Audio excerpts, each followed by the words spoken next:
on est arrivé à la haute tzaddik. Et quand je dis la haute tzaddik, la lettre tzaddik, à qui je pense tout de suite? Tzaddik. À vous-même. À qui je pense tout de suite? À mon tzaddik. Tout de suite, je pense, je sais pas pourquoi. On y va. Malak dola venifla aimidat tzniut.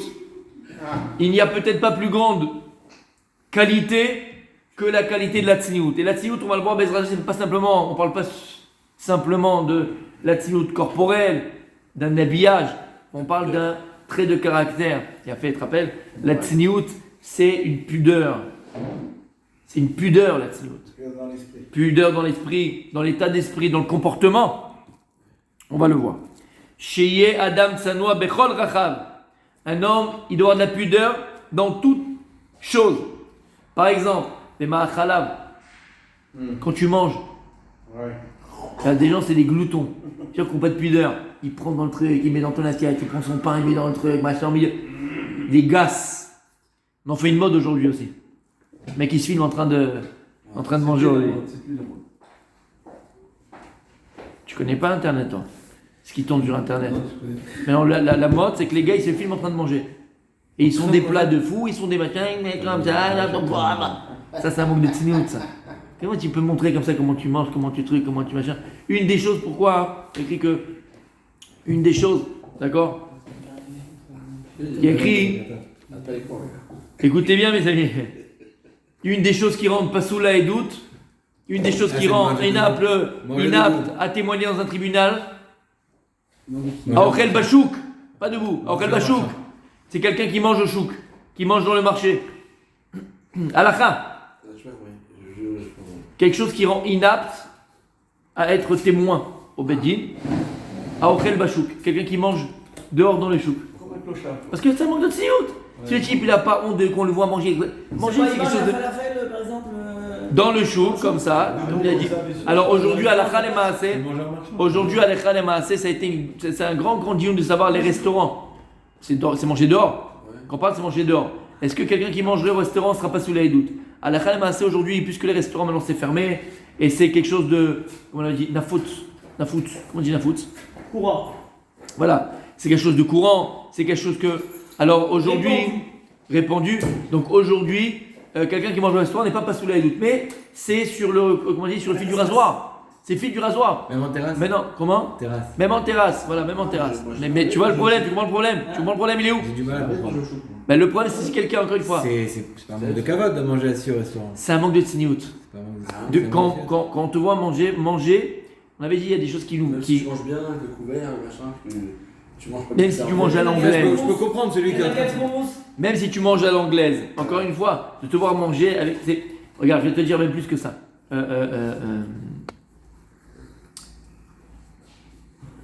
Qu'est-ce qui se cache, entre guillemets, si on réfléchit un petit peu, qu'est-ce qui se cache derrière le repas, derrière le ma'achal? Tu vois, qu'est-ce qui se cache? Il y a deux choses. La digestion. Non, la première, il y a deux choses. La première, les avdil, mais ça peut être la chose la plus grande, comme dans tout. Les animaux aussi, ils mangent. Les animaux aussi, ils se nourrissent. Donc l'homme, il ne peut pas vivre sans se nourrir. D'accord? Et c'est ce qui fait ressembler un petit peu aux animaux. Maintenant, attention, comme dans tout, les animaux s'accouplent. D'accord? Tu vas voir un chien avec une chienne, tu vas voir un chat avec une chatte, tu vas voir un. D'accord? Tu vois ça. Les avdil. Ben, un homme s'accouple avec une femme. Donc cet acte-là, il peut être BMI, il peut être animal, et cet acte-là, il peut être le plus kadosh possible. Comme le repas, hein. Ça peut être quelque chose d'animal, glouton, comme il a dit Rabbi Moshe, glouton, et on le voit malheureusement, il y a des gloutons. Le type, il mange pour manger, ok? Ça s'appelle manger pour manger. Ou ça peut être un acte le plus kadosh possible, jusqu'à qu'on dit que la table, shulchano shel adam echaperet kemisbeach, la table d'un homme, comment on dit mechaperet? Expier les fautes comme l'autel au Beth Amikdash. Et que si quelqu'un il mange à la table d'un Tamid Chacham, si tu manges maintenant à la table d'un Tamid Chacham, c'est comme si tu mangeais des corbanotes. Parce que lui il fait le livret Torah, parce qu'il y a la Gdusha, parce qu'il y a la Tara, parce qu'il y a Marchavot Tovot, parce qu'il y a toutes ces choses-là qui vont, il est borer le rat du top, il y a des choses extraordinaires qui se passent. Donc c'est sûr, dans toute chose, soit tu peux rendre un animal, soit tu peux le rendre kadosh. Mais, entre guillemets, malgré tout, c'est une chose qui nous. Voilà, exactement. Ça c'est premièrement. En deuxièmement, C'est quoi la tsniout? On l'a dit plus d'une fois. La tsniout, c'est caché. Quand tu parles de la tsniout au niveau corporel, d'accord, du gouffre. C'est quoi la tsniout? Quand tu as une femme, il faut qu'elle soit tsanoua. Tu as un homme, il faut qu'il soit tsanoua. Au niveau du corps, l'habillage, c'est quoi? C'est qu'on n'a pas le droit de découvrir des endroits qui doivent rester cachés. Moi, c'est quoi la tsniout? La tsniout, c'est qu'on n'a pas de découvrir, de dévoiler des endroits qui se doivent rester cachés. Par exemple, une femme, ses cheveux. La Gemara, Chachamim, ils te disent que la Torah elle considère les cheveux d'une femme comme sa nudité. Pourquoi elle considère comme les cheveux d'une femme comme sa nudité et pas le doigt, par exemple. Le doigt d'une femme, c'est pas la nudité. Pour son nez, c'est pas la nudité. Parce que de la même manière que, on va dire, automakom, le sexe féminin, ou le derrière féminin, ou les seins d'une femme, alors tu vois bien que quoi? Que c'est l'attirance. L'homme, il est attiré soit par les seins, soit par l'automacom. Alors on ne va pas entrer dans la psychologie humaine et ni dans Freud qui a dit n'importe quoi, mais il y a une psychologie. Parce qu'on vient mais automacom, on vient de cet endroit-là. Après, quand on est petit, on est allaité par cet endroit-là. Donc il y a deux choses qui se passent ici. Mais en tout cas, non mais je ne rentre pas dans les détails, d'accord? L'homme, il est attiré par ces choses-là. Pourquoi? C'est des choses qui appartiennent de manière intrinsèque à la femme. Et donc il y a une attirance. Mais pareil, si on pourrait donner un niveau de catégorie, autour d'Ava, l'homme aussi, chez Mishmor, chez l'Oneda, tu mets une femme, la plus belle du monde, tu mets avec ce que tu veux, avec des belles formes, tout ce que tu veux, mais tu la rases. Tu n'as même pas envie de t'approcher chez Mishmor, c'est affreux, c'est horrible. Une femme rasée, c'est horrible, c'est moche. Attends, exactement, il a fait. C'est abominable. Et comme vient de dire Rabbi Moshe, et je m'appuie sur ce que tu viens de dire, c'est ce qu'on essaie de faire. Pas qui t'essaie avec le type qui est parti à la guerre et qui va avoir une belle femme. On veut tout faire pour on va la mochir et donc on va lui raser la tête. Parce qu'une femme rasée, c'est pas beau. Et il marchait même Bézicham qui crève même en enfer. Les nazis, qu'est-ce qu'ils faisaient? Ils rasaient la tête des femmes. C'est-à-dire que c'est même plus rien du tout. Tu vas même plus voir dans la glace. Tu te vois, tu as envie de vomir. Tu comprends le Inyan? Mais n'importe quelle femme. Et on le voit tellement, Rabbi Daniel. Ah, regarde ses yeux brillent. On le voit tellement avec les perruques. Regarde les perruques aujourd'hui qui te font avec des vrais cheveux, avec la femme, tu sais pas, elle a 70 ans, je dirais qu'elle a 50 ans. Elle a 60 ans, je dirais qu'elle a 25 ans. Une petite jeune. Tu comprends, tu comprends la force des cheveux. Ça rajeunit. Comment la force des cheveux, comment ça embellit. Donc tu comprends pourquoi hein. C'est une chose qui doit être cachée parce que c'est construit comme la nudité de la femme. Et une femme qui est mariée, qu'est-ce qui s'est passé lorsqu'elle est rentrée sous la roupa, cette femme-là? Elle a accepté, entre guillemets, les kiddushin, elle a accepté le mariage. Alors qu'est-ce qu'elle a fait en vérité? Qu'est-ce qu'elle a vendu d'elle? C'est pourquoi c'est ainsi. Parce que l'homme, Aïch Mekadesh, c'est l'homme qui acquiert la femme. Qu'est-ce qu'il acquiert de la femme? Oh là là, calme-toi. Chazve Shalom. Bien sûr que la femme s'appartient à elle-même. Et là, il demande la main seulement. La main, c'est ça, c'est bien le problème. Je te demande ta main. Qu'est-ce qu'on acquiert de la femme? Qu'est-ce qu'on acquiert? La femme, elle acquiesce de donner à son futur mari sa féminité. C'est comme on dit, Ariat Mekudé Shetli. Maintenant, tu es Mekudé Shetli. C'est quoi Mekudé Shetli? Consacré à moi. Quand tu consacres quelque chose, c'est que quelque chose est né uniquement pour cela. Voilà. Ta féminité, elle est Ekdesh. Ta féminité est consacrée à ton mari. Uniquement. C'est ça que la Gemara dit que si maintenant un type il vient se marier avec une femme et il dit Areat meyuchedet li, Mekudé Shet. S'il vient, il change le terme, il dit pas Mekudé Shet, il dit meyuchedet li. Tu es principalement pour moi, elle est mariée. Parce qu'en fait, c'est la même chose. Qu'est-ce qu'il veut dire par là? Ta féminité exclusive à moi. Tu n'achètes pas le corps, tu n'achètes pas l'esprit, tu n'achètes pas la personne, tu achètes sa féminité. Et la femme acquiesce de se dire maintenant, ma féminité t'appartient uniquement à toi. Je ne le dois qu'à toi et aucun homme. C'est clair? Donc je vois que cette féminité-là, c'est quoi? Donc c'est le sexe de la femme, c'est les seins de la femme, c'est l'endroit qui doit être caché, le fessier de la femme. Et tu comprends? Et la beauté, elle est où? C'est les cheveux. Ce qui fait la beauté d'une femme, regarde dans les trucs qui essaient de retaper les émissions de télé-réalité, où ils essayent de retaper des vieux bâtiments, si on peut se mettre ainsi, d'accord? Ils font des ravalements. Tu la vois avant, fichala complète, t'as envie de, d'accord? Et après, ils font un ravalement pendant, tu sais, c'est plusieurs émissions, ils te font, elle maigrit, elle truc, il a machin, il a brushing, il a... Ça devient une princesse. Comment c'est possible? La beauté de la femme, elle est à l'intérieur. Bon, là, c'est pas trop le sujet de Sadik, parce que... Non. Tu sais qui c'est, Denis, toi? Non. Tu sais qui c'est, Denis? Ben, je l'ai vu une fois. Je l'ai vu sur Tu la sais marche, qui je c'est, l'ai vu. Denis? Mais elle a un mauvais langage. Voilà. Bravo! Bravo! Denis, tu sais comment on l'appelle dans le petit jargon du quartier? Mister Expérience. Expérience, Tu veux quelque chose, tu veux machin, il a beaucoup d'expérience, Denis, dans tous les domaines. même dans les femmes. Si, allez, arrête! Même dans les femmes. Hé, arrête, enregistré. Hé, fais tu vois. Fais tu vois. Et alors, t'as faire n'importe quoi? Alors, t'es pas marié, t'as faire n'importe quoi? J'ai eu l'expérience. Ah, avec ta femme. Bon, Rachel, allez, calme-toi. Je peux plus, moi je transpire ici, vous me faites transpirer, moi. Vous me faites transpirer. Moi je te dis des mots doux et toi tu pars en cacahuète. Non, de toute façon, Zérard, tu lui donnes le doigt, lui il prend.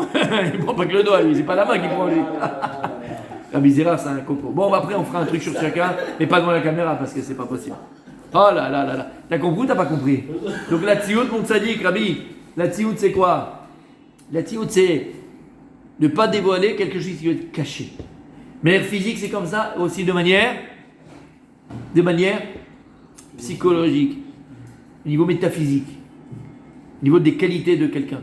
C'est qu'on n'a pas le droit de dévoiler des choses qui doivent être cachées. Et, pour revenir à ce qu'on disait, manger dehors, on a expliqué la première chose, c'est animal, on peut rouler. Deuxième chose, c'est quoi? C'est que lorsque tu es en public, enfin j'espère, et je pense, on n'est pas les mêmes en public que lorsqu'on est chez soi tout seul.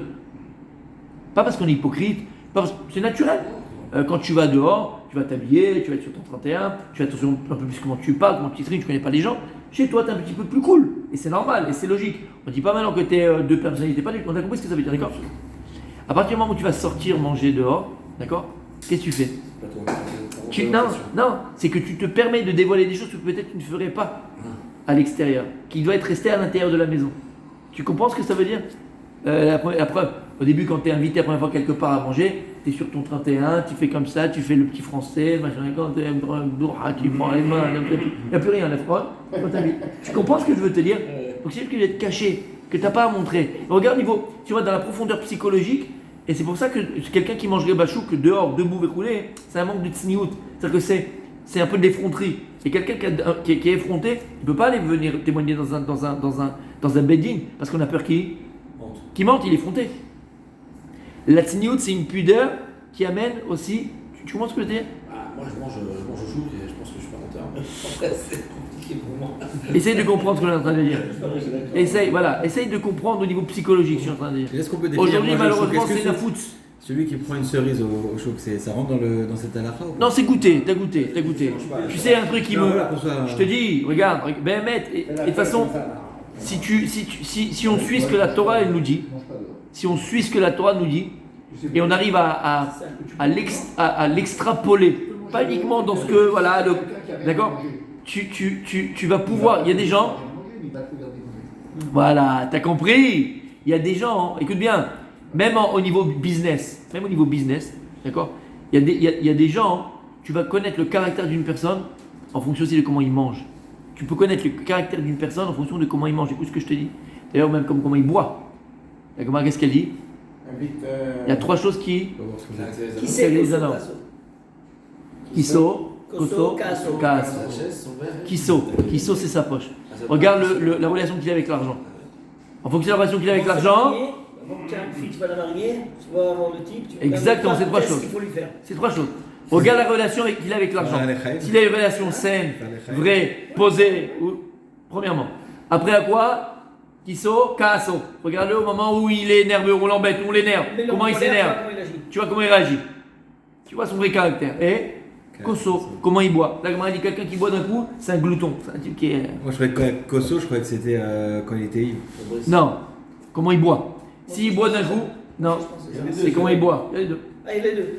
Si t'as très soif, tu bois d'un coup. Si tu bois d'un coup, c'est glouton. C'est un caractère, monsieur. Oui. Mais attends, celui qui veut Si faire tu la bois- Marona, il doit avoir, si tu il doit bois- avoir 9 centilitres d'un coup. D'accord, mais alors c'est pas le verre entier. Tu bois une gomme gorgée. Si le type il boit en 3 coups, c'est un snobard. salut, ça va. Il faut boire 2 coups, sinon c'est. Il boit 2 coups, c'est la moyenne, c'est comme ça qu'il faut boire. Si c'est 3. Même comment tu bois la Torah là, et je te promets que c'est vrai. Il y a des spécialistes, des mentalistes, ils savent en fonction de la personne comment elle boit, combien elle boit, comment elle mange, la façon de manger, comment elle traite sa fourchette, et puis le caractère de la personne. Atayoda, c'est ce qu'elle dit la Gemara, ce qu'il dit la Torah, ce qu'il dit la Khamim. T'as entendu? Donc, la tziouk, encore une fois, par rapport au chouk, quand on parlait, tu peux reconnaître quelqu'un, tu peux apprendre de quelqu'un comment il est en fonction de sa façon de manger aussi. Et donc, c'est pour ça qu'il n'est pas saoul. Là, parce que c'est des choses que tu ne feras pas en public, donc tu dois rester caché. Toi, tu te montres, c'est qu'il y a une certaine effronterie. Et il dit comme ça, le Rav, il continue, on n'a rien dit encore. Excusez-moi, j'avais entendu juste une explication sur ce truc-là. C'était Rav Lemel qui disait ça. Oui. Il disait celui qui mange en public comme ça au chouk. Oui. Ah, ça me rappelle quelque chose, vas-y. Finalement, il n'a pas de respect pour. Il manque de respect pour lui-même. Et quelqu'un qui manque de respect pour lui-même, bah, il peut être corrompu en fait. Il a fait. On ne lui fait pas confiance Il dans a sa fait, parole c'est parce bidou que ça. Il va pouvoir être acheté. Menteur. C'est quoi? C'est l'effronterie. Ce que j'ai dit. Il a fait meurtre. C'est bidou que ça. C'est bidou que ce qu'on a dit. Il a fait meurtre. Et ça me rappelle les des fois, il y a, tu sais, bon, je vais pas dire quel corps de métier, mais des corps de métier, tu les vois manger comme des animaux. Comme des animaux. Dans les racks, c'est des métiers de khalouf. Et vous savez pas. Regarde les taxis en Israël. Regarde les taxis en Israël. Il s'arrête comme ça au milieu du truc. Il va prendre les falafels, il marche. Il n'a pas encore pris son truc. Il est avec son machin et il mange dans la rue. Sache que les taxis, c'est très très très connu. Bon, je sais pas si. Bon, bref, on aura. Parle avec un taxi. Moi, je prenais des taxis. Et je discutais beaucoup avec eux. Non. Et les gars, ils te parlaient et tout. Hein. Pas un, pas deux, pas trois. Ma machin l'appelle. C'est vicieux le taxi. Non, beaucoup de znout. Beaucoup de znout. Ils connaissent toutes les maisons de Jérusalem. Ils connaissent tout. Quel il faut aller, quel machin. Ah, il me raconte. Ah, comme Mais ça. ils ont pas que ça, ils connaissent Non, parce qu'il il me raconte. Il était nerveux, il était au téléphone. Je lui dis, qu'est-ce qui t'arrive et tout. Il me dit, attends. Après, il s'est pas calmé. Parce qu'il a arrêté de parler et tout. Il me dit, j'ai été chez une truc. Comme ça, il parle à moi. Maintenant, je suis la voiture. Mais merde. Il me dit, il y a des trucs à machin. Et moi, je savais pas. Et il m'a volé mon portefeuille. Et le truc. Je dis, mais gars, mais non, mais on fait tous comme ça. C'est connu chez les taxis, ils se donnent le mot qui, quoi, que. C'est un truc de fou. Non, mais pourquoi? Regarde comment ils mangent. Regarde les fonderies. Tu vois ce que je veux te dire? On fait pas un clal, on fait pas une généralité, il y a partout du truc, partout ce que tu veux. Et je te parle d'état d'esprit. Tu comprends ce que ça veut dire? C'est un état d'esprit. Et il dit comme ça, il termine le Rav, on continuera demain. Malak doa niflaï imidat asniut, chez Adam tsanoa bechol bemachalo beshteu bediburo ou beilucho, même quand tu marches. Même quand tu marches, tu vas être sanoa. Il y a combien les gars, ils mettent le t-shirt dans la rue, il est là, ils montent les pecs là, et où ils font le comment ils appellent ça, le jogging. Torse nu. Ça moi aussi, ça dit. Ce type-là fait pas entrer à la maison si t'as un problème de tuyauterie quand t'es pas là. T'as l'heure comment ça va se terminer. T'as l'heure, il y a des gars, ils ont. Ou Béman Bouchard, même quand tu t'habilles. Comment tu t'habilles, comment tu es, Il y a des, même nous les hommes, il y a des endroits où on doit laisser cacher. Il y a des endroits où on ne doit pas montrer. Vetsnoa imishto. Même avec ta propre femme, tu vas être sanoua. T'entends ce qu'on est en train de dire? Même avec ta propre femme, il faut être sanoua. Il faut avoir cette pudeur-là. Il ne faut pas être gasse. Il y a des gens, comme on l'a dit, heureusement que j'ai parlé du mariage juste avant. Il y a des gens qui pensent qu'il a acheté le corps de sa femme lui appartient. C'est de la pâte à modeler, il fait ce qu'il veut d'elle. C'est une poupée Barbie. Quand il était petit, il prenait la poupée Barbie pour kiffer, d'accord? Et maintenant, il a l'autre. Il a le modèle en grandeur nature. Bon, c'est plus Barbie, c'est barbeux, mais d'accord? Mais t'as compris ce que je veux dire? Ah, bébé, calme-toi, mais avec ta femme, faut la tsniout. Faut une certaine pudeur, faut la respecter. C'est pas ta prostituée, ta femme, c'est Michement. Il y a là-bas, tu vas au bois de Boulogne, tu t'éclates, mais là, ta femme, c'est quoi? C'est une princesse, c'est une reine. Tu comprends? Badak, tu as du plaisir avec elle, Badak, tu dois avoir des... Calme-toi et connais lui, hein? Alouf. Eh, c'est la fête foraine, ça dit la fête foraine, C'est la fête foraine, ça dit. Ton père t'expliquera quand tu seras plus loin. C'est la fête foraine, d'accord? T'as compris ou pas? Même avec sa propre femme, faut la tsniout. Faut pas se dire, allez, c'est maintenant, on y va, c'est parti. Tsniout. Ça enlève rien au plaisir, ça enlève rien au kiff, ça enlève rien à la... Mais avoir de la tsniout. Alors c'est les trois premières, bien au contraire. 3 premières lignes qu'on vient de faire. Bezrat Hashem, on continuera demain. Bezrat Hashem.